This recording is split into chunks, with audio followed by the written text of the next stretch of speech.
Recorded Books presents an unabridged recording of The Shattering by Healey, narrated by Saskia Maarleveld, and directed by Teresa Buchheister. Chapter 1. Keri. The first time I broke my arm, I was ready for it. I was 7 years old, and Janna Vanderzag and I were playing in her backyard. Janna's backyard was a fantastic place for kids.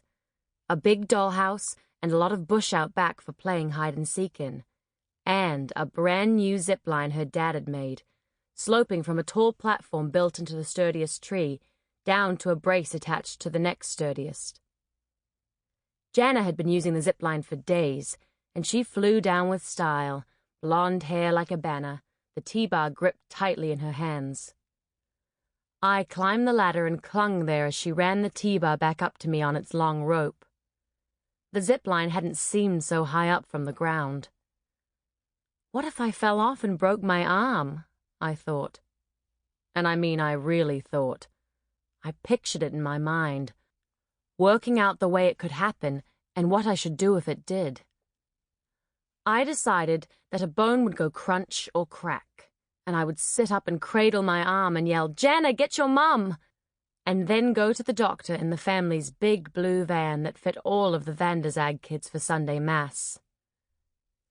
Then I opened my eyes, grabbed the T-bar, and took off flying all the way down the wire, screaming laughter at the rush of flight.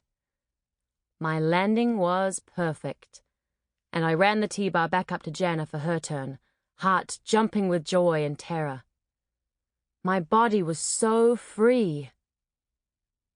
On the fourth time down the line, my palms were too sweaty. They slipped. I fell. My left arm went crack, and I yelled, "Janna, get your mum!" before her big blue eyes could even fill with tears. Everyone praised me for being so brave, but I had still been scared. I had only known what to do if the worst happened. After that, it just seemed like a good idea to be prepared.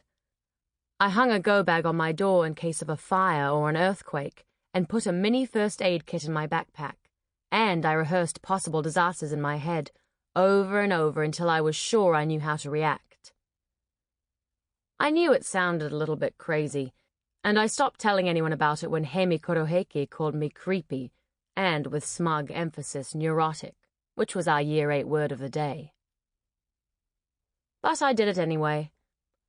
I had plans for what eulogy to give if both my parents were hit by a... Sample complete. Ready to continue?